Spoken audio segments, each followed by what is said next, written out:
भावना भी रंडी हो जाती है। एक लघु उपन्यास। दो शब्द। बहुत ही अमीर घर में पलकर बड़ी हुई थी वो लड़की, लेकिन एक छोटी सी गलती उसको उस जगह ले गई जहाँ कोई भी लड़की कभी भी नहीं जाना चाहती। लाड और प्यार में पाली गई उस सुंदर बेटी के लिए उस गलती के कारण जीवन के वो सुंदर रास्ते बंद हो गए थे जिनकर वो पढ़ाई पूरी करके चलना चाहती थी। कुछ रोमांच पाने को, प्यार का अनुभव करने को और अपने प्रेमी के साथ अपनी शारीरिक भूख मिटाने को उसने अपने पिछले सभी रिश्ते तोड़ दिए थे। पर फिर वो उस दलदल में गिरी जहाँ उसके जीवन में बस अंधेरा ही अंधेरा था। लेकिन फिर भी उसने संघर्ष किया और खुद को उस दलदल में से निकालने में सफल हो गई। हम ये यकीन के साथ कह सकते हैं कि ये कहानी आपको आनंद और रोमांच के साथ साथ वो ज्ञान भी देगी जो आपके लिए बहुत ही ज़रूरी साबित होगा। धन्यवाद। चैप्टर 1, युवा कल्पनाएं। मैंने अपने जीवन में जो कुछ भी भोगा है या जो कुछ भी देखा है, अगले पन्नों में उसका वर्णन करना मेरे लिए आसान नहीं है, क्योंकि मैं एक जीवन के बारे में बात कर रही हूँ। एक जीवन बर्बाद हो गया और मुझे समझ में नहीं आया।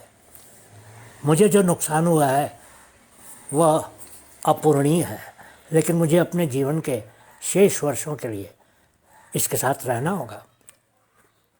मुझे कई नामों से पुकारा जाता है। वो मुझे गंदी औरत, कुलटा, कुलक्षणी, रंडी, वैश्या, ड्रग एडिक्ट, पॉर्न स्टार और क्या क्या नहीं कहते हैं। मुझ पर अपराधों के लिए कई मामले दर्ज किए गए हैं और मैं देश के विभिन्न हिस्सों में जेल की कोठरियों में कुछ नर्क जैसे दिन बिता चुकी हूँ। जो मैंने भोगा है उसकी तो आप शायद कल्पना भी नहीं कर सकते।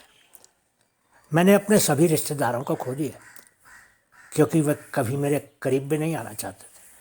मैं एक अनाथ की तरह ही हूँ जिसके पास ना तो स्वास्थ्य है और ना ही भविष्य की संभावनाएं। आपको आश्चर्य होगा कि मैं आपको ये सब क्यों बता रही हूँ। नहीं, मुझे आपकी सहानुभूति और दयालु शब्द नहीं चाहिए। इस परिचय के माध्यम से अपने को स्थापित करना मेरे लिए आवश्यक है ताकि मेरी कहानी पढ़ते समय आपकी सहायता की जा सके। मेरे माता पिता द्वारा मुझे दिया गया नाम भावना है। मैं अपने कॉलेज के दिनों में अपने कैंपस में सबसे खूबसूरत लड़की हुआ करती थी और जब मैं कॉलेज के गलियारों और मैदानों से गुजरती थी तो बहुतों के सिर मेरी तरफ घूम जाते थे। कॉलेज में पढ़ने वाले जवान लड़के मुझे देखकर दूर से ही आहें भरते रहते थे और अगर मैं किसी लड़के से बात कर लेती थी तो वो तो खुद को धन्य समझने लगता था।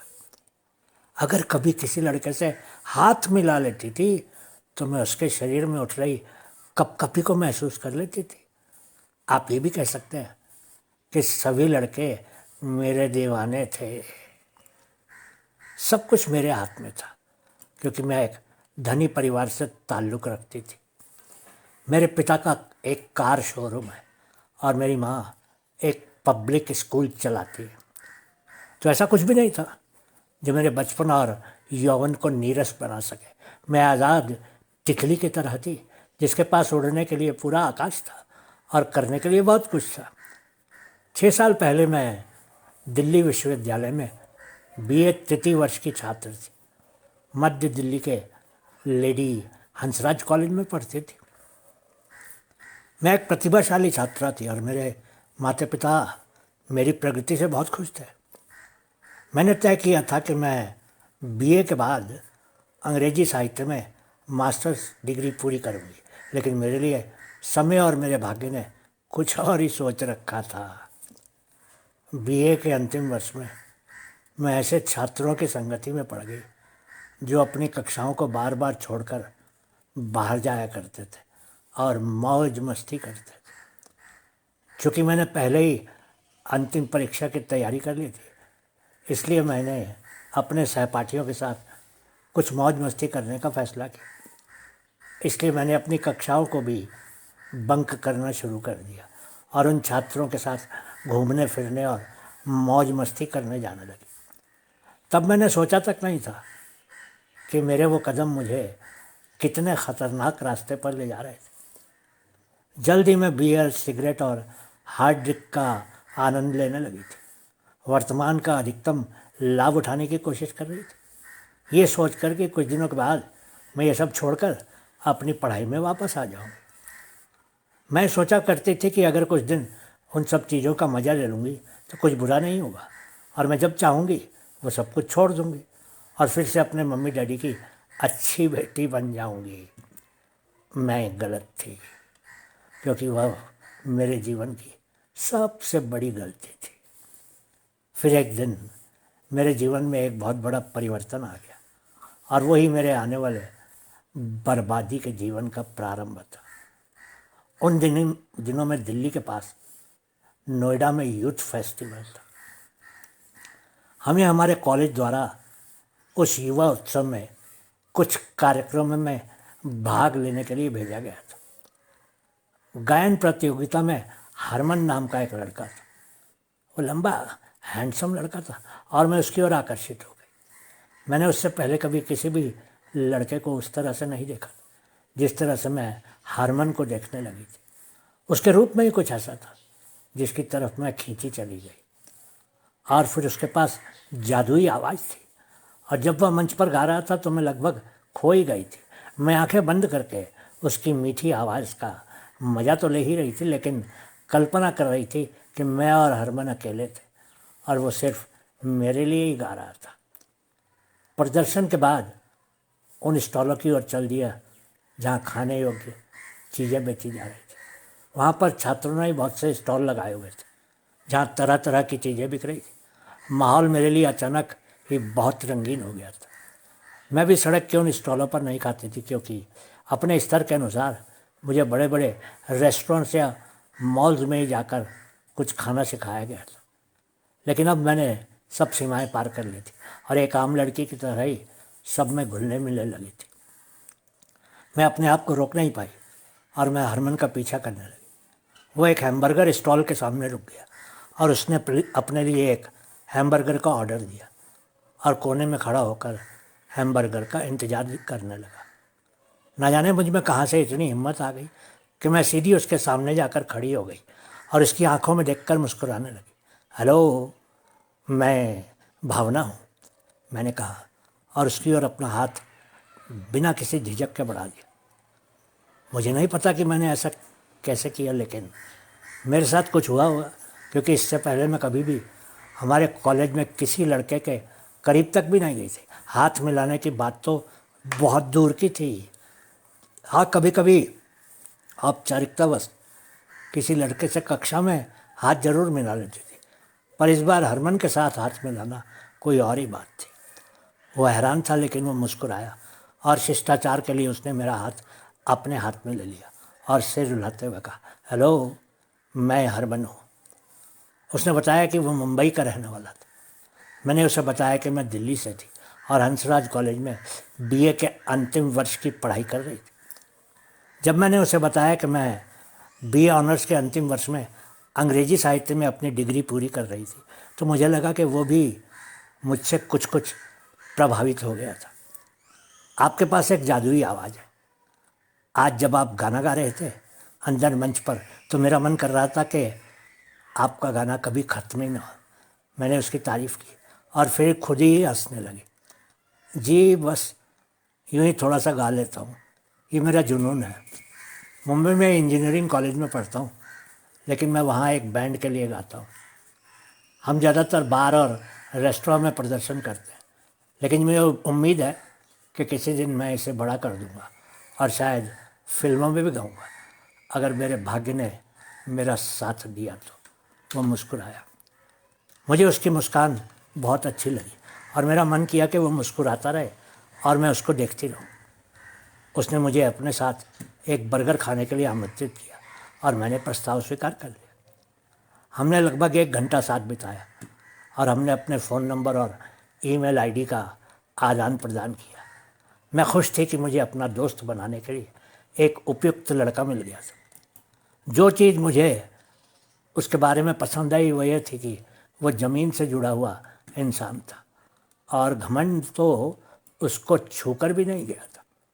वो सबसे मुस्कुराकर बात करता था और खुद कम बोलता था, लेकिन लोगों को ज़्यादा सुनता था। मैंने कविता प्रतियोगिता में भाग लिया और अपनी कविता के पाठ के बाद मैंने हरमन को मंच के पास खड़े पाया। वो मेरे मंच के नीचे आने का ही इंतज़ार कर रहा था। मुझे उस समय वो और भी अच्छा लगा। बहुत ही बढ़िया कविता थी, मुझे तो बहुत पसंद आई, उसने कहा और मुस्कुरा लिया। मुझे कविताएं लिखना पसंद है। पूरी तरह से कविताएं तो नहीं कहा जा सकती, मैं केवल तुकबंदी और लय में पंक्तियाँ लिखती हूँ और वे कविताएं बन जाती। मैंने बहुत विनम्रता से कहा, लेकिन मैं ये जानती थी कि मेरी वो तुक जोड़कर बनाई गई कविताएं लोगों को पसंद आती थी। मैं तुमको बता सकता है कि तुम बहुत ही अच्छा लिखती हो और हर शब्द में कोई और ही भाव छुपा होता है। तुम किसी दिन एक पेशेवर लेखक हो सकती हो। उसने मुझे प्रोत्साहित करने की कोशिश की। धन्यवाद, मैंने इसके बारे में सोचा है, लेकिन मुझे पहले अपनी पढ़ाई पूरी करनी है। अंग्रेजी साहित्य में मास्टर्स की डिग्री लेने के बाद ही आगे कुछ सोचूंगी, मैंने कहा। अगले दिन मैंने हरमन को अपने साथ दर्शनीय स्थलों की यात्रा पर जाने के लिए और दिल्ली घूमने के लिए आमंत्रित किया। अगले दिन मैंने अपने पिता की कार उधार ली और यूथ फेस्टिवल में पहुंच गए। मुझे कार चलाती देखकर वह हैरान हुआ और शायद उसने ये भी अंदाज़ा लगा लिया था कि मैं एक बहुत ही अमीर घर की बेटी थी, क्योंकि कार में बैठते ही उसके व्यवहार में और भी औपचारिकता आ गई थी। पर जब मैंने उससे हंस हंस कर बातें करनी शुरू की तो वह सहज हो गया। मैंने उसे दिल्ली में कई जगह दिखाई और आखिरकार हम पालिका बाजार गए, जहाँ उसने कुछ कमीज़ें खरीदी। अगले दिन पुरस्कार वितरण किया गया। हरमन को सर्वश्रेष्ठ गायक का पुरस्कार दिया गया और सभी लोग पहले से ही जानते थे कि वही विजेता घोषित किया जाएगा। काव्य प्रतियोगिता में मैं द्वितीय स्थान पर रही। मैं उसके लिए खुश थी, हालांकि मैं अपने लिए भी कम खुश नहीं थी, क्योंकि उस इतने बड़े समारोह में जहाँ दिल्ली के सभी कॉलेजों से छात्र आए थे, दूसरा स्थान पाना गौरव की बात थी। अगले दिन हरमन को वापस मुंबई जाना था, इसलिए मैंने उसको शाम को एक रेस्टोरेंट में रात के खाने पर आमंत्रित किया। हरमन, तुमसे मिलकर बहुत अच्छा लगा, मैंने कहा। मुझे भी भावना, उसने थोड़ा उदास होकर कहा। रेस्टोरेंट में हम काफ़ी देर तक चुप रहे। मैं थोड़ा असहज महसूस कर रही थी, क्योंकि मुझे नहीं पता था कि कैसे शुरू किया जाए। मुझे पता था कि वह मुझे पसंद करने लगा था, लेकिन मैं चाहती थी कि वो चीज़ें शुरू करे, लेकिन वो मेरे सामने चुपचाप बैठा था और बीच बीच में मेरी आंखों में देख रहा था, जैसे कि कुछ पढ़ने की कोशिश कर रहा हो। मैं अब और नहीं रुक सकी और मैंने जादुई तरीके से कहा, आई लव यू हरमन। शायद वह इस स्पष्ट अभिव्यक्ति के लिए तैयार नहीं था, क्योंकि मैं उसके चेहरे पर विस्मय के भाव देख रही थी। उसने मेरी आंखों में देखा और मुस्कुरा दिया। वह नहीं जानता था कि क्या कहना था। मुझे विश्वास था। मुझे उस पर दया सी आने लगी, क्योंकि इस मामले में मुझे वो बहुत ही भोला सा लगा। उसने अपना हाथ मेरे हाथ पर रखा और धीरे से उसे दबाया। मैं आगे झुक गई और उसके दाहिने गाल पर एक किस कर दी। वो शर्मिला था, क्योंकि उसने रेस्टोरेंट में दूसरी टेबल पर बैठे लोगों को देखना शुरू कर दिया था। इससे पहले कि वह कुछ कह पाता, मैंने उसे चौंका दी और कहा, मैं तुम्हें मुंबई में मिलूंगी हरमन। और मैं मेज पर बिल के पैसों के साथ वेटर के लिए भारी टिप रखकर उठकर टेबल से दूर चल दी। मैंने कहने को तो कह दिया था, पर शर्म तो मुझे भी आ रही थी और मैं टेबल से दूर जाते समय जैसे दौड़ने ही लगी थी, क्योंकि उस समय मेरे पास उसके साथ रुकने की हिम्मत नहीं थी। हाँ, लेकिन रेस्टोरेंट के बाहर आने के बाद मैं मुस्कुरा रही थी, जैसे कि मैंने बहुत कुछ पा लिया था।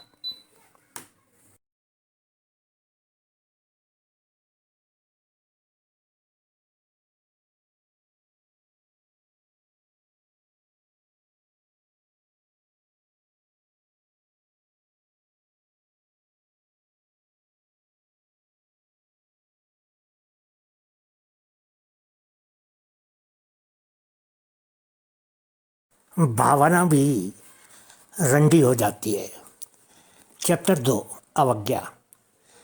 अगले दिन मैं अपने कॉलेज में वापस जा रही थी। बहुत कोशिश करने के बावजूद भी मैं अपनी पढ़ाई पर ध्यान केंद्रित नहीं कर पा रही थी। अनिर्णय में 3 दिन बीत गए और मैं उस पूरे समय काफ़ी असहज थी। मुझे हरमन की कमी महसूस होने लग गई थी और अचानक ही मुझे लगने लगा कि मैं उसके बिना नहीं रह सकती थी। चौथे दिन मैंने मुंबई जाने का फैसला किया। मैंने दिल्ली से फ़्लाइट ली और मुंबई पहुंच गई। मैंने उसका नंबर डायल किया और उसे सूचित किया कि मैं उससे मिलने के लिए मुंबई आ गई थी। क्या क्या तुम मुंबई में हो भावना? वो हैरान था, पर उसका हैरान होना स्वाभाविक ही था, क्योंकि कोई भी तो इस तरह से अलग होने के चौथे दिन ही जहाज़ में बैठकर मुंबई थोड़े ही आ जाता था। हाँ, मैं एयरपोर्ट पर हूँ, तुम्हारा इंतज़ार कर रही हूँ। ठीक है, मैं आधे घंटे में वहाँ पहुँच जाऊँगा, मुख्य द्वार के पास। टैक्सी स्टैंड के पास ही रहो, मैं तुम्हें जल्दी उठा लूँगा, उसने कहा और लाइन काट दी। मेरे मन में अजीब अजीब ख्यालों के साथ साथ तरंगे भी उठ रही थी, क्योंकि मैं जानती थी कि अब मेरे और हरमन के बीच अवश्य ही कुछ होने वाला था। हरमन एक सफ़ेद BMW कार चला रहा था और मैंने अनुमान लगाया कि उसके माता पिता बहुत अमीर होंगे। लेकिन मुझे दुख हुआ जब मुझे पता चला कि उसके माता पिता पहले ही मर चुके थे। वो मुश्किल से 13 साल का था जब उसके माता पिता उसे छोड़कर चले गए थे। वे उसके लिए एक बड़ा बंगला और एक मोटा बैंक बैलेंस छोड़ गए थे। उसके चाचा उसके पिता का व्यवसाय चलाते थे और व्यवसाय से होने वाला लाभ हरमन के खाते में जमा होने लगा था। अमीर तो था वो, पर उसके पास उसके माता पिता नहीं थे। उसके बारे में ये सब कुछ जानने के बाद मेरे मन में उसके प्रति प्यार और भी बढ़ गया और कार में उसके साथ जाते समय मैं पूरे रास्ते उसकी तरफ ही देखती रही, जबकि कार के बाहर देखने के लिए बहुत से खूबसूरत नज़ारे थे। वो इंजीनियर बनना चाहता था, इसलिए उसने इंजीनियरिंग कॉलेज में प्रवेश लिया था। लेकिन गाना उसका जीवन था, इसलिए उसने खुद को एक बैंड का हिस्सा बना लिया था और गाना शुरू कर दिया था। उसके चाचा ने कभी किसी चीज़ में दखल नहीं दिया था और हरमन सब कुछ करने के लिए पूरी तरह से स्वतंत्र था। और फिर पैसों की तो कोई कमी नहीं थी। इसलिए वो अपने शौक़ को बैंड के साथ गाकर भरपूर जी रहा था। हरमन ने मेरे लिए एक 5 स्टार होटल में 3 दिन के लिए एक शानदार कमरा बुक करवा दिया था और पैसे भी उसने ही चुकता कर दिए थे। मुझे बहुत खुशी हुई थी जब वो हर जगह मुझे लोगों से ये कहकर मिलवाता था कि मैं उसकी गर्लफ्रेंड थी। 3 दिन के बाद मैं दिल्ली वापस आ गई और मैंने माता पिता को ये स्वीकार करने के लिए मजबूर किया कि मैं मुंबई में पढ़ना चाहती थी। चूँकि मैं अपने माता पिता की इकलौती बेटी थी, इसलिए वे मना नहीं कर सकते थे। मैं वापस मुंबई आ गई और किराए के 2 कमरों के अपार्टमेंट में रहने लगी। अब हर दिन हरमन से मिलना आसान था। हर शाम वो मुझे लेने के लिए मेरे कॉलेज आ जाता था और हम पार्कों, रेस्टोरेंटों और क्लबों आदि में घूमते थे। सप्ताहांत में वो मुझे लंबी सवारी पर ले जाता था, कभी पुणे और कभी लोनावाला। उसके साथ उसकी कार में लंबी यात्राएं करना मुझे बहुत ही अच्छा लगता था। 3 महीने के शुरू होते होते हम एक दूसरे के होठों पर किस करने लगे थे। एक दूसरे को छूना और गले लगना रोज़मर्रा के अभ्यास का हिस्सा बन गया था। मैं चाहती थी कि वो मेरे शरीर के हर हिस्से का पता लगाए, इसलिए मैंने उसे कभी नहीं रोका। मैं उसके प्यार में इतनी दीवानी हो गई थी कि मैं चाहती थी कि वो मेरे साथ वो सब कुछ कर ले जो एक औरत और मर्द के बीच उनके बेडरूम में होता है। शायद ये मेरी नादानी या मासूमियत थी, पर मैं खुद को रोक पाने में असमर्थ थी। एक शाम हम अपने अपार्टमेंट उसका सिर मेरी गोदी में था और मैं अपने बिस्तर पर बैठी थी। अचानक वो मेरे वक्षों को सहलाने लगा। उसके गर्म हाथों का स्पर्श मुझे अच्छा लगा। उसने मेरी ब्रा उतार दी और मेरे अनछुए पूरी तरह से खिलकर गोल हो गए वक्षों को चूमने लगा। मुझे अपने उन गुप्त अंगों पर एक पुरुष के हाथ का वो पहला स्पर्श कितना संतोषजनक और रोमांचक लगा था। मैं उसे प्रोत्साहित करने लगी और उसके गले में अपनी बाहें डाल दी। मैंने उसे बहुत कसकर गले लगाया और फिर उसको दीवानावार चूमने लगी। हमारी छोटी सी दुनिया में सब कुछ ठीक लग रहा था। हम एक साथ खुश थे। 6 महीने बीत गए, लेकिन हमने कभी सेक्स नहीं किया और अपनी सीमा का कभी भी उल्लंघन नहीं किया। हम सिर्फ एक दूसरे को जी भरकर चूमते थे और एक दूसरे के अंगों को स्पर्श करते थे, लेकिन अधिक उत्तेजित हो जाने के बाद मर्यादा को भूल जाने से पहले ही खुद को रोक लेते थे। हरमल ने भी सीमा को पार करने की कभी कोशिश नहीं की और मैंने उसे कभी भी सीमा पार करने के लिए प्रोत्साहित नहीं किया। उसके जन्मदिन पर मैंने उसे एक यादगार तोहफा देने का फैसला किया। मैंने अपने अपार्टमेंट को ग्रेफिटी, गुब्बारों और रंग बिरंगे फूलों से सजाया। मैंने उसे आधी रात से ठीक पहले आने के लिए कहा। मैंने पहले ही केक और खाना ऑर्डर कर दिया था। रात के करीब 10 बजे मैंने गर्मा गर्म स्नान किया और उसके स्वागत के लिए तैयार हो गया। मैं उस दिन अपना सर्वश्रेष्ठ दिखना चाहती थी उसको। मुझे यकीन था कि वह मेरे चेहरे पर थोड़ा सा मेकअप करके मुझे देखकर खुश होगा, इसलिए मैंने थोड़ा सा मेकअप करके खुद को उसके लिए तैयार कर लिया था। मैं चाहती थी कि मैं उसके लिए उस शाम को यादगार बना दूँ और उसको बहुत ही खुश कर दूँ। मैं देर तक इंतज़ार कर रही थी और फिर आखिर 11:30 बजे दरवाजे की घंटी बजी। जब मैंने झांक के छेद से देखा तो वह मुस्कुरा रहा था। मैंने राहत की सांस ली और दरवाज़ा खोला। मैंने उसका हाथ थाम लिया और उसे बेडरूम में ले गई। अंदर की सजावट देखकर उसको बहुत ही सुखद आश्चर्य हुआ। वाह, आज क्या खास है? वह हैरान होकर पूछने के बाद कमरे में चारों तरफ देखने लगा। आज तुम्हारा जन्मदिन है बेवकूफ़, मैंने ज़ोर से कहा, क्योंकि मुझे यकीन था कि वह अपना जन्मदिन भूल गया था। माता पिता की मृत्यु के बाद किसी ने भी उसका जन्मदिन नहीं मनाया था, इसलिए उसने उस दिन को महत्व देना बंद कर दिया था। मैंने उसके होठों को चूम लिया और उसके कान में फुसफुसा कर कहा, हैप्पी बर्थडे। मैं फिर से उसके होठों पर किस करने ही वाली थी कि दरवाजे की घंटी बजी। मैं चौंक गई, क्योंकि मुझे किसी के उस समय रात को मेरे अपार्टमेंट में आने की उम्मीद नहीं थी। मैंने झांक कर देखा। मैं दंग रह गई, क्योंकि मेरी माँ मेरे दरवाजे के बाहर खड़ी थी। शायद वो मुझे सरप्राइज़ देने के लिए दिल्ली से उड़ी चली आई थी। मुझे क्या करना था मुझे पता नहीं था, क्योंकि मेरे तो हाथ पांव फूल गए थे और मेरे मुंह में तो जैसे बर्फ़ जम गई थी। मेरा बॉयफ्रेंड मेरे बेडरूम में था और मेरी माँ को लगा कि मैं मुंबई में बहुत मन लगाकर पढ़ रही थी। मुझे रंगे हाथ पकड़ा जा चुका था। मुझे यह तय करने के लिए समय चाहिए था कि मुझे क्या करना था, लेकिन अब समय नहीं था, क्योंकि दरवाजे पर खड़ी माँ अंदर आने को आतुर थी और मैं उसके सामने खड़ी थी, उनका रास्ता रोके। जब मेरी माँ ने कमरे में प्रवेश किया तो हरमन बिस्तर से उठ खड़ा हुआ और उनका अभिवादन किया। इससे पहले कि वो कुछ कहती, वो अपार्टमेंट से बाहर भाग रहा था। मुझे आश्चर्य हुआ कि वो क्यों भाग गया था। मेरी माँ स्पष्ट रूप से बहुत गुस्से में थे और उसने मुझे थप्पड़ मारा और चिल्लाई, तुम्हारे पिता और मैं सोच रहे थे कि तुम पढ़ने के लिए मुंबई आई थी, लेकिन तुम यहाँ ये कर रही हो, इस लड़के के साथ रंग रलियाँ बना रही हो इस सजे हुए कमरे में। मेरी माँ ने मेरे पिता को फ़ोन किया और अगली सुबह वो भी मुंबई पहुँच गए। मैं एक अनिश्चित स्थिति में थी और मुझे नहीं पता था कि क्या करना था। मैं खुद को दोष देने लगी, क्योंकि उन्हें मुझे इतनी आज़ादी दी थी। अंत में मैंने हिम्मत जुटाई और कहा, मैं हरमन से शादी करना चाहती हूँ।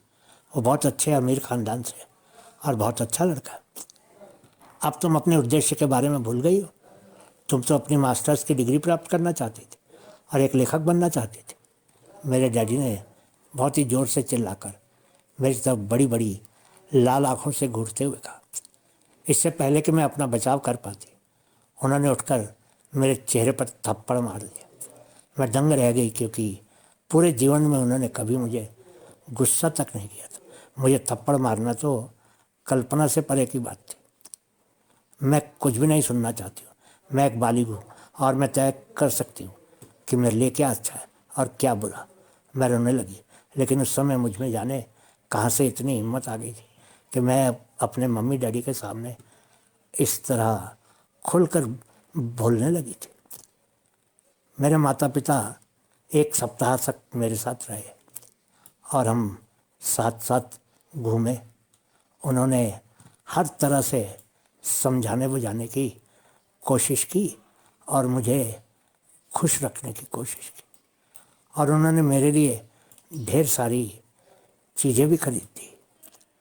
वे चाहते थे कि मैं हरमन को भूल जाऊं, लेकिन मैं ही जानती थी कि मैं वो नहीं कर सकती थी।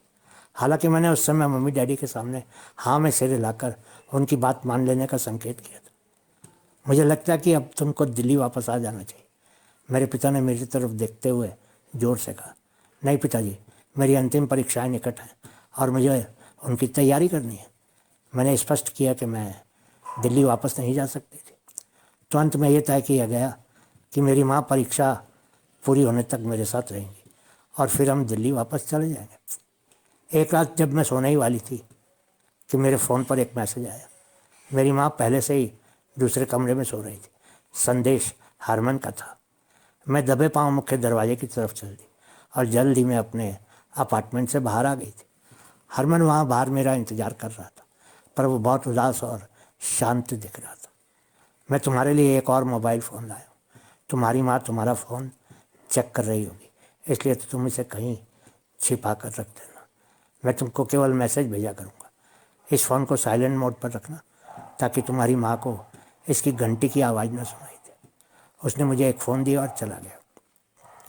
मैंने फ़ोन को अपनी शर्ट के नीचे अपनी ब्रा में छिपा लिया और अपार्टमेंट में घुस गई और दरवाज़ा अंदर से बंद कर लिया। सुबह मेरी माँ ने मुझसे कहा, तुम्हारा मोबाइल कहाँ है? तुम्हें मुंबई में फ़ोन की ज़रूरत नहीं है, कॉलेज जाने से पहले मुझे दे दो। मैंने एक शब्द भी नहीं कहा और माँ को फ़ोन थमा दिया। माँ ने उस दिन से ही मुझे कभी अकेला नहीं छोड़ा, एक पल के लिए भी नहीं। जब मैं कॉलेज के अंदर होती थी, वो शाम को फिर से मुझसे मिलने के लिए बाहर इंतज़ार कर रही होती।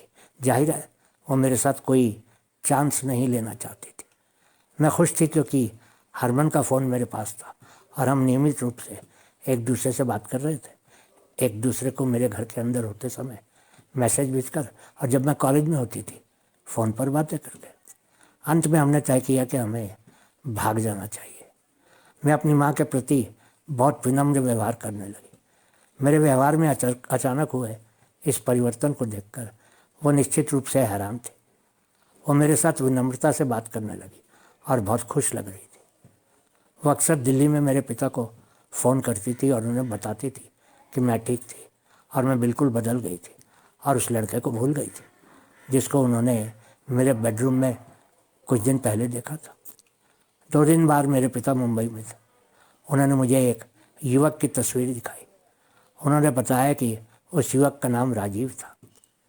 वो संयुक्त राज्य अमेरिका में रहता है। मैं उसे बहुत पसंद करता हूँ। वो मेरे दोस्त का बेटा है। उनका वहाँ एक बड़ा व्यवसाय है। मैं चाहता हूँ कि तुम राजीव से शादी कर लो और उसके साथ संयुक्त राज्य अमेरिका चली जाओ और अपना जीवन उसके साथ खुशी खुशी बिताओ, मेरे पिता ने कहा। मैं उस समय उनको दुखी नहीं करना चाहती थी, इसलिए मैंने बस इतना ही कह दिया, ठीक है डैडी, अगर आपको ये लड़का पसंद है तो मुझे भी पसंद है। आपने मेरे लिए जो भी सोचा है ठीक ही सोचा है। मैं इससे शादी करने के लिए तैयार हूँ।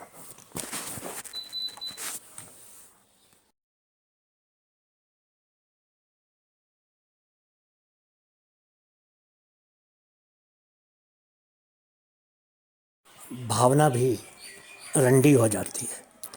चैप्टर 3, सगाई करना।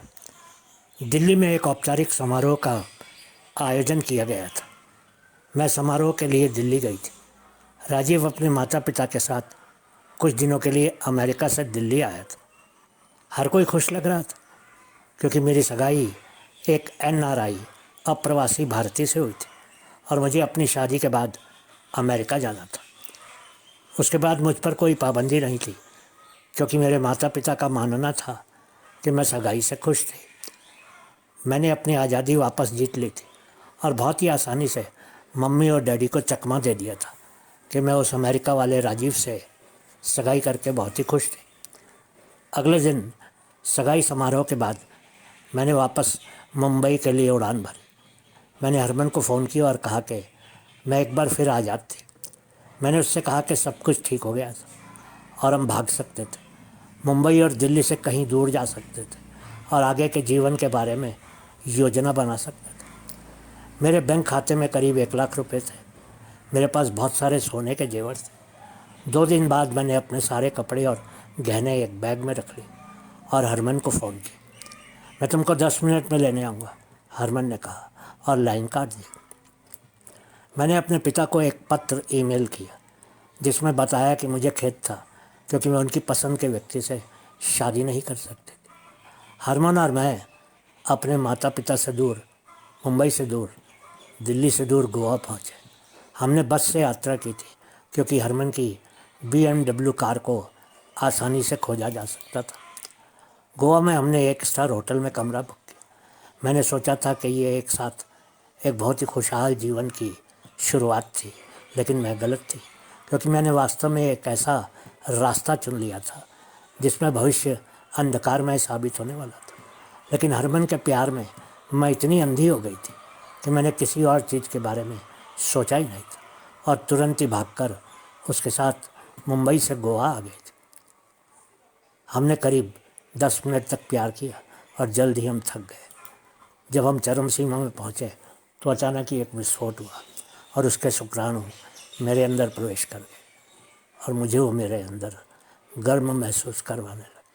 मैं पूरी तरह से संतुष्ट और गौरवान्वित थी कि वो इतना मजबूत युवक था। उसकी कुछ बूंदें अपने अंदर लेने के बाद मुझे ऐसा महसूस हुआ कि जैसे वो मेरे शरीर और आत्मा का एक अभिन्न अंग बन गया था और हम जीवन भर के लिए एक हो गए। थोड़ी देर बाद हरमन ने मुझसे कहा, तो भावना, हम आज शादी करने जा रहे हैं।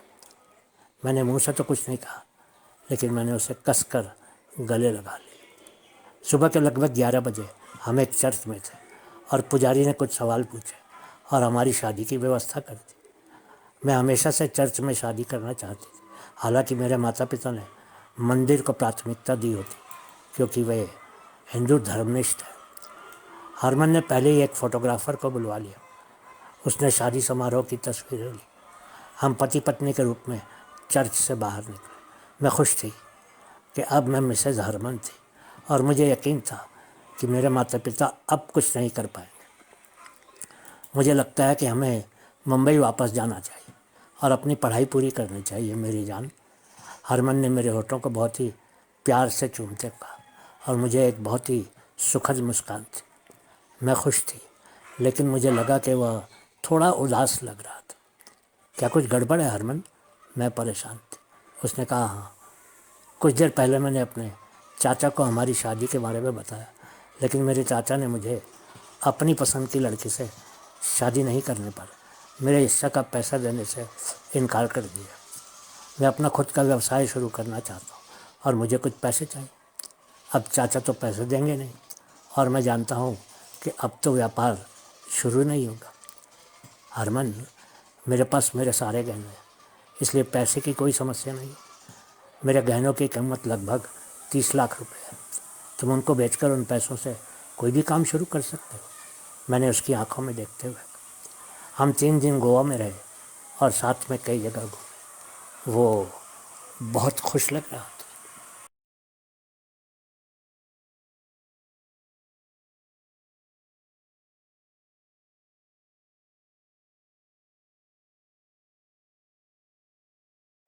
भावना भी रंडी हो जाती है। चैप्टर 4।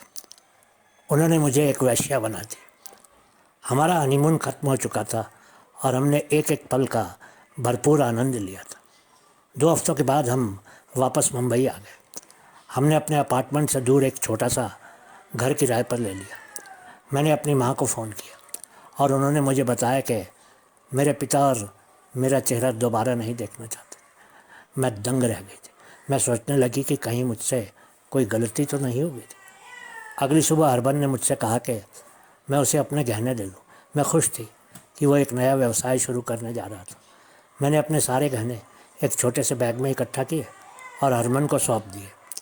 कुछ ही दिनों में उसने मुझे बताया कि उसने सेंट्रल मुंबई में एक बार और रेस्टोरेंट खोल लिया था। मैं उद्घाटन के दिन वहाँ गई थी। वो एक भव्य रेस्टोरेंट था और हरमन बहुत खुश लग रहा था। उसको खुश देखकर मैं भी बहुत खुश थी। हम दोनों अब मुंबई के एक शानदार रेस्टोरेंट और बार के मालिक थे। मुझे उनके दोस्तों से मिलवाया गया था। मैं सोचने लगी कि श्रीमती हरमन के रूप में मैं उनका सम्मान प्राप्त कर रही थी। वेटर मेरे आगे पीछे घूम रहे थे और हरमन के दोस्त मुझे कभी ड्रिंक तो कभी कुछ खाने को ला ला कर दे रहे थे। मुझे अब हरमन पर गर्व होने लगा। मैं अपना नया घर सजाने में लग गई।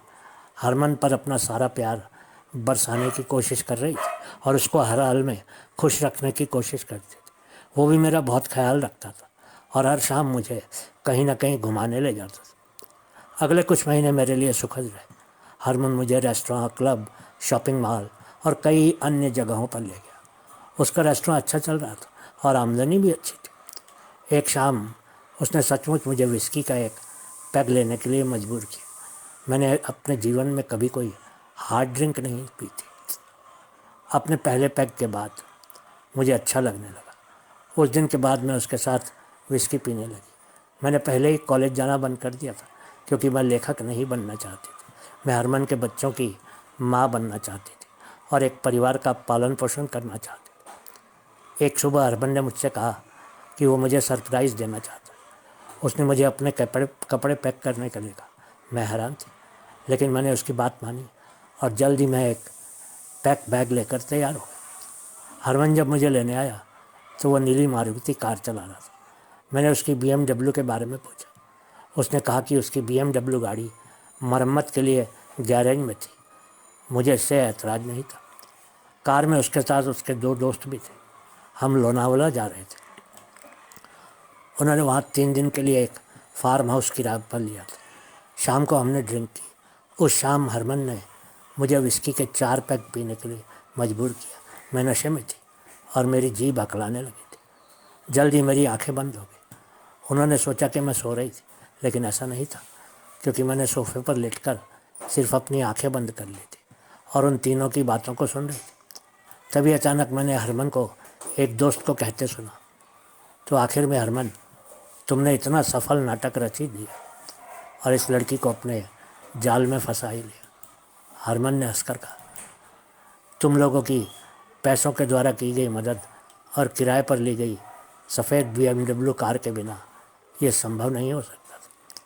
ये सुनकर मेरे तो होश ही उड़ गए, लेकिन मैंने आंखें नहीं खोली और सोने का नाटक करती हुई सोफे पर ही पड़ी रही, ताकि उनको यकीन बना रहे कि मैं नशे में सो रही थी। ये पता चला कि हरमन एक बदमाश था जो अपने कॉलेज में एक गिरोह का जाना माना नेता था। वह मुंबई की एक गरीब बस्ती में रहता था। वह पहले ही कई लड़कियों को ठग चुका था। वो खुद को अमीर माता पिता के बेटे के रूप में पेश करता। वो महंगी कार दिखाता था और मासूम बच्चियों को फंसाता था। हाँ, ये बात सच थी कि वो गाता बहुत ही अच्छा था और उसने इंजीनियरिंग कॉलेज में दाखिला भी लिया हुआ था। मुझे यकीन था कि अगर मैं अपनी आंखें खोलूँगी तो वह मेरे साथ अलग व्यवहार करेंगे, इसलिए मैंने सोने का नाटक जारी रखा। भावना, उठो, हरमन ने कहा। ओह, मुझे खेद है कि मैं सो गई थी। मैंने नींद से उठने का अभिनय करते हुए कहा। एक और पी लो और तुम ठीक हो जाओगी, हरमन ने विस्की का गिलास मेरे हाथ में देते हुए कहा। मैं पीना नहीं चाहती थी, लेकिन उसने गिलास मेरे होठों पर रख दिया और मुझे पीने के लिए मजबूर किया। मुझे याद नहीं कि मैंने कितनी शराब पी थी, लेकिन मुझे यकीन है कि हरमन के दोस्त मेरे शरीर से मेरे कपड़े निकाल रहे थे। वो पूरी रात मेरे साथ मनमानी करते रहे और बार बार मेरा बलात्कार करते रहे, और जब मैंने आंखें खोली तो उन्होंने मुझे फिर से विस्की पिलाई, लेकिन मेरी टांगों में बहुत दर्द हो रहा था, जो फिर से विस्की पीने से कम हो गया। सुबह आँख खुली तो मेरा सिर फट रहा था। हरमन का एक दोस्त बिस्तर के पास खड़ा था, पूरी तरह से निर्वस्त्र था। एक पी लो और तुम ठीक हो जाओगे। मैंने अपने शरीर की ओर देखा। मैं पूरी तरह से निर्वस्त्र थी। हरमन कहा, तुम यहाँ कर क्या कर रहे हो, तुमने मेरे साथ क्या किया। मैंने कहा हमने तुम्हारे साथ वही किया जिसके लिए हम तुमको यहाँ लाए थे प्रिय, और यही तुमको हरमन के दोस्तों के साथ करना होगा आगे भी। आखिर तुमको हमने मिलकर जीता है। वो हंसने लगा। मैंने अपनी साड़ी इकट्ठी की और उसे अपने शरीर के चारों ओर लपेट लिया। अपने कपड़े पहनने का कोई फ़ायदा नहीं, क्योंकि हम आपको 3 दिनों तक पूरी तरह से निर्वस्त्र ही देखना चाहते हैं। वो फिर हंसा। हरमन कहाँ है, मैंने मांग की। अब तुम उसे कभी नहीं देखोगी प्रिय, उसने एक क्रूर मुस्कान दी। मैं दंग रह गई, लेकिन मैंने कहा तुम्हारा क्या मतलब है। उन्होंने आधिकारिक स्वर में कहा उसने तुमको हमें एक बड़ी रकम के लिए बेच दिया, अब तुम यहाँ हमारे ग्राहकों को खुश करो। मैं चिल्लाने लगी, लेकिन तभी एक और दोस्त अंदर आया और मेरे दाहिने हाथ की नस में एक इंजेक्शन लगा दी। मुझे यकीन था कि मुझे नशा दे रहे थे। उन्होंने मुझे उस घर में 20 दिनों से अधिक समय तक रखा, ज़्यादातर नशीली दवाओं के प्रभाव में। सैकड़ों आदमी वहाँ आए और मेरे शरीर का आनंद लिए। बिस्तर पर मेरे चारों ओर रुपयों के अंबार लगे थे। मैं उस फार्म हाउस में ज़्यादातर समय निर्वस्त्र रहती थी और एक एक करके मर्द आते थे और मनमानी करते थे और मुझे बार बार शराब पिलाते।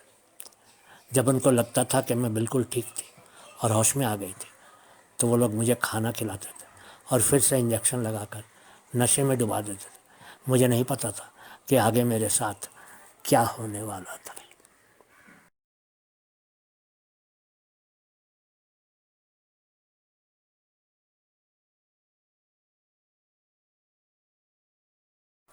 भावना भी अंधी हो गई थी। चैप्टर 5, पलायन।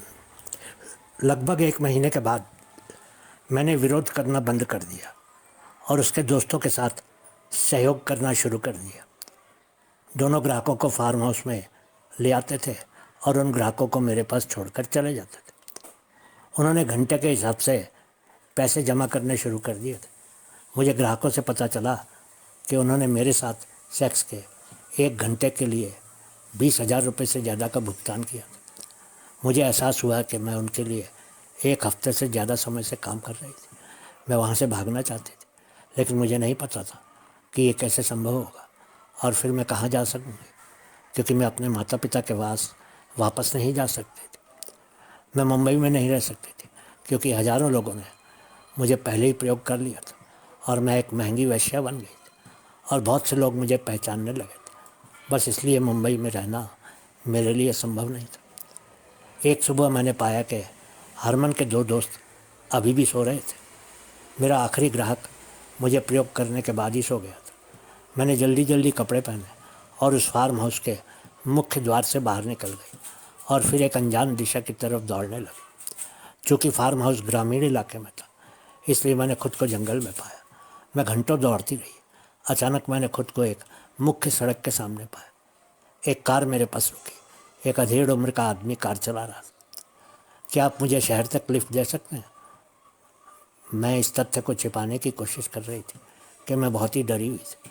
बेशक, लेकिन आपको मेरे लिए भी कुछ करना होगा। मैं आप जैसी महिलाओं को जानता हूँ। उसने एक क्रूर मुस्कान दी। ठीक है, जब हम शहर पहुँचते हैं तो आप कर सकते हैं जो आप मेरे साथ करना चाहते हैं। मैंने कार का अगला दरवाज़ा खोला और उसके पास बैठ गई, सामने की सीट पे। नहीं, पहले मैं तुम्हें यहाँ पिछली सीट पर प्रयोग करूँगा और जब मेरा मन भर जाएगा मैं तुम्हें उस जगह छोड़ दूँगा जहाँ तुम जाना चाहती हो, उसने कहा। मेरे पास और कोई विकल्प नहीं था, क्योंकि मैं जानती थी कि अगर हरमन के दोस्तों ने मुझे फिर से पकड़ लिया तो वो मुझे फिर कभी फार्म हाउस से बाहर नहीं जाने देंगे। मुझे वहाँ कैद कर लिया जाएगा। मैं पिछली सीट पर जाकर बैठ गई और अपने कपड़े उतारने लगी। अधेड़ उम्र का आदमी कार को सड़क से दूर एक कच्चे रास्ते पर ले गया और फिर कार को एक जगह पर खड़ी करके पीछे की सीट पर आ गया। जल्द ही वह भूखे जानवर की तरह मुझ पर सवार हो गया। मैं अनिच्छा से ही सही उसका साथ देने लगी। वो जल्दी ही समाप्त हो गया और उठकर कपड़े पहनने लगा। वो मुस्कुराया, कहा, तुम एक अच्छी महिला लगती हो। मेरा मतलब एक अच्छे परिवार से हो। तुम कहाँ जाओगे। मुझे निकटतम शहर में छोड़ दो, मैंने कहा। अगर तुम चाहो तो कुछ दिनों के लिए मेरे फ्लैट में रह सकती हो। मैं मुंबई में रहता हूँ। वो मुस्कुराया। आप बदले में क्या मांगेंगे? मैंने कहा, प्रतिदिन एक बार इसी तरह का आनंद। उसने कहा। मैं मान गई और उसके साथ उसके अपार्टमेंट में चली गई, क्योंकि मेरे पास उसके सिवा और कोई भी विकल्प नहीं था। मैं उसके साथ 1 महीने तक रही। मुझे शराब और नशीले पदार्थों की आदत हो गई थी और मैं उनके बिना नहीं रह सकती थी। जब मैं फार्म हाउस से भागी थी तो मेरे पर्स में कुछ पैसे थे, लेकिन अब वो पैसे खत्म हो गए थे। क्या तुम मुझे कुछ पैसे दे सकते हो?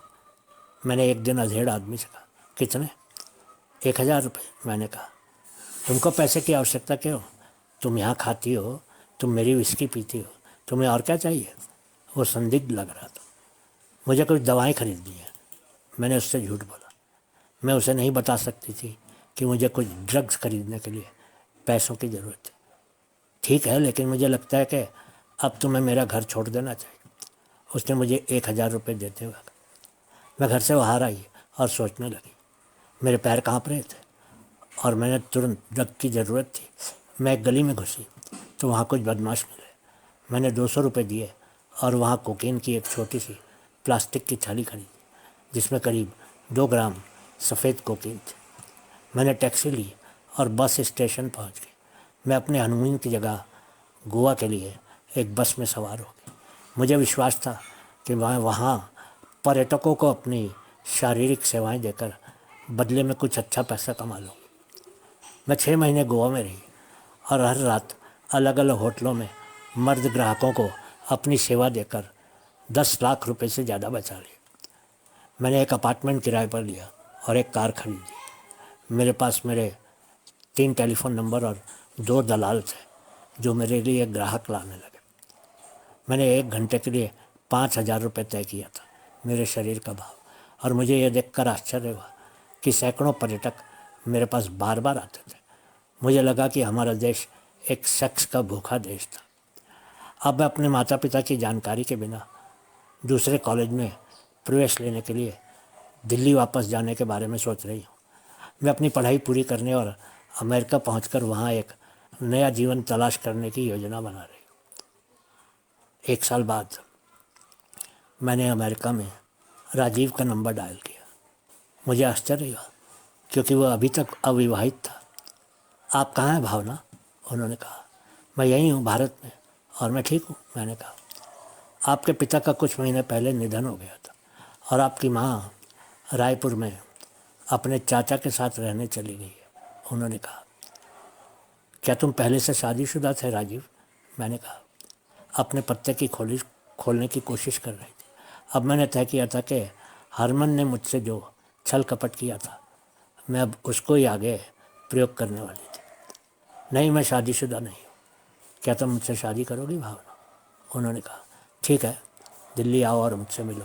मैंने कहा, लेकिन तुम कहाँ रहती हो? उन्होंने कहा। मैंने उसे अपना पता बता दिया और लाइन काट दी। अब मैं उसका इंतज़ार कर रही हूँ। मैं उससे इस शर्त के साथ शादी करने जा रही हूँ कि वो मुझसे कभी नहीं पूछेगा कि मैं पिछले 11 महीनों से कहाँ थी। अगर वह सहमत हो जाता है तो मैं खुशी खुशी उसके साथ अमेरिका ले उड़ान भर दूँगी, इस उम्मीद में कि मैं सब भूल जाऊँ जिससे मैं गुजरी थी। मैं अपनी माँ से मिलना चाहती हूँ, लेकिन सबसे पहले मैं राजीव को मुझसे शादी करने और अमेरिका ले जाने के लिए आकर्षित करना चाहती हूँ। वहाँ से मैं उनसे अपनी माँ को वहाँ बुलाने का अनुरोध करने वाली हूँ। मैं अपनी माँ के साथ रहना चाहती हूँ। मुझे अपने पिता की याद आती है, लेकिन मुझे पता है कि मेरी एक गलती ने मेरी ज़िंदगी बदल दी। लेकिन मुझे अभी भी विश्वास है कि मैं अंग्रेज़ी साहित्य में मास्टर डिग्री प्राप्त करने जा रही हूँ और मुझे अब भी पूरा यकीन है कि मैं एक दिन एक सफल लेखिका बन जाऊँगी और मेरी कहानियों को लोग दुनिया भर में पसंद करें। दुनिया भर की जवान लड़कियों के लिए सिर्फ एक संदेश है, औरत को बहुत संभल संभल कर कदम उठाने चाहिए, नहीं तो किसी मासूम भावना को रंडी भावना बनने में देर नहीं लगती है। बहुत बहुत शुक्रिया।